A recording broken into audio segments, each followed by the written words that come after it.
All right. This will be a raw, unscripted review of the Insta 360 X2. 1X2, kind of weird name. Yeah, this is an action cam, I guess you would call it. Do I have the extension stick? I kind of hope I did. I want to start over. Okay, yeah, this is the extension stick. I think it comes with it, even though it said, oh, as a bonus, but I'm pretty sure it already comes in the box. They just said, you get the bonus. So, look at that. You can get up nice and close to that thing. I don't know how that's going to focus, but yeah, it's so it's an action cam, a 360 action cam. I've kind of wanted one for a while. I'm glad I bought it. So I did a review earlier of the unboxing where I unboxed it. How exciting. But then I actually had the time to take it on a trip to Idaho in the cold snow on the slopes. All lots of fun.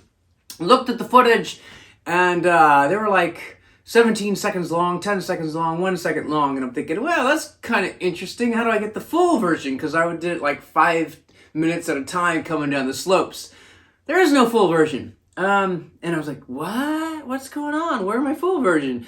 And I did some research online, but then it just turns out I had accidentally turned on time-lapse on the camera without knowing it. And all the videos of running down the slopes were time-lapse. So I was going to speed it up anyway to some point, but I was also not going to speed up everything. So all I got for the the first day I didn't even have a memory card. Second day is when I had the time-lapse problem. So, I'm going to post some of that footage, but it's disappointing. That's user error. This is not the camera's fault. But I will say, once you buy it, get used to it, play around with it, watch your footage, and get to know your camera before you go on your trip where you get like one chance, you get one shot. That's really important because the first day, when I brought it up there, I realized I don't have a memory card and it needs a memory card. And I guess I thought I would just buy it on the slopes or something. They must sell them there. No, they don't sell any there, which is surprising because so many people have action cams now. No smart compact SD cards, micro SD cards. Nope. So anyway, and that was it's not the camera's fault, but I had played around a little with it and I just did not realize it did not come with one. I mean, I got the camera like right before I headed out to I think it was the morning of when I was heading out to the slopes or something. Maybe it was the day before. I don't know. But anyway, get to know your camera and the settings, the time lapse. That was disappointing. The rest of the trip I was able to use it, and then I got to see how cool of a camera it is because the 360 part is just so awesome.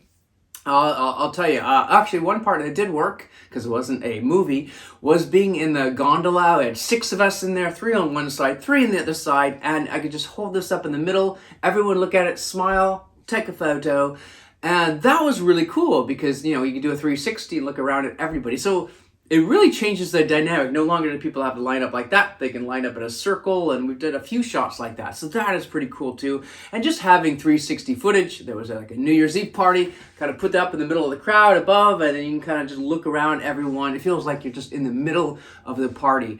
So yeah, that kind of stuff is just pretty awesome. So I definitely think, you just got to consider that when you have a regular action cam. This is my Akaso, whatever. I'm going to throw this away probably. It only sees what the camera's looking at. So yeah, it's great. You can kind of look around.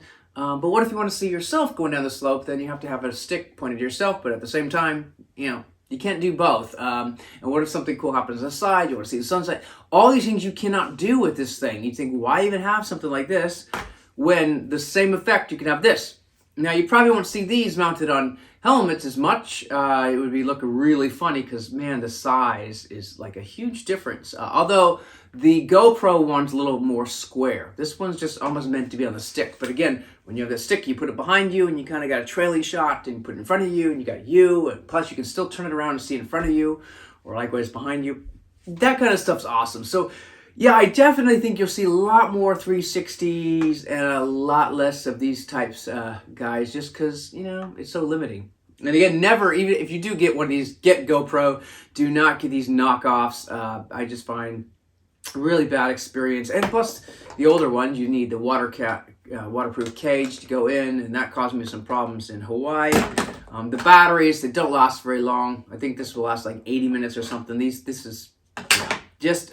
I would say, I don't even want the GoPro anymore. This guy, but again, the GoPro, what makes one? So if you're going to get an action cam with GoPro, get Or if you're getting an action cam, you want GoPro, get the GoPro's action cam. But I don't know, the Insta360 with all the effects it has and all the things cool things you can do with it. But again, it's a different type of design. This is not really one thing I'd put on a helmet at all. Even on top, nah. So that's something to consider. But otherwise, yeah, that's what the stick's for. I mean, just all the cool things you can do with the stick. So you're snowboarding, you got your hand out in front of you, and yeah, you could be looking this way, you can look that way. And you save the originals, and you can always change direction. So you can use it to create a flat movie and put it on YouTube or whatever. But later on, you want to change the angle, whatever like that, you can do that too. You put the 360 video on it, and then someone watching, you can do a VR video, and then someone could just be immersed in the experience. So all that kind of cool stuff. I mean, I'm rambling on, I know, but I gotta say, it's just, this is the future. This is really cool. In the future, could we get this smaller? I think even Insta, I don't know if it has to be this big. It is, I don't know why, but it's kind of cool for handheld, I suppose. Fits well in your hand. Fits on the stick just fine. It's just, you can't really put it on helmets, I wouldn't think. But the thing about the size is, a lot of that is the battery. This is huge little battery compartment. So I guess it's worth it when you think of that, because the upper area is meant for the two cameras, lower area for the battery, touchscreen.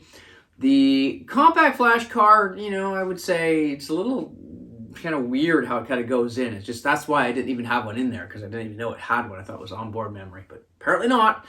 Yeah, anything negative?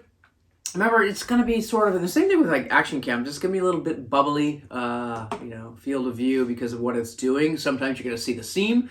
A lot of times it gets it out, but other times it's like, oh man, the seam is in there, and I can't, like a little square part of this handle, you can't get that out if it's locked in there. So you just gotta sometimes be aware of that. Maybe check your footage, and kind of learn what the best angle, I suppose. But comes with this nice little cover. Definitely use that, because remember, these glasses aren't protected. If they fell, bye-bye. You lose 360, you go back to 180 video. So, yeah. Anyway, all right, I'm talking way too long on this. I probably should have wrote a script, but nah, I don't like to do that kind of stuff. So, Insta360, X12, whatever, lots of videos out there with lots of cool effects. You can try them out. That's what I'm doing. But so far, so good. Yeah.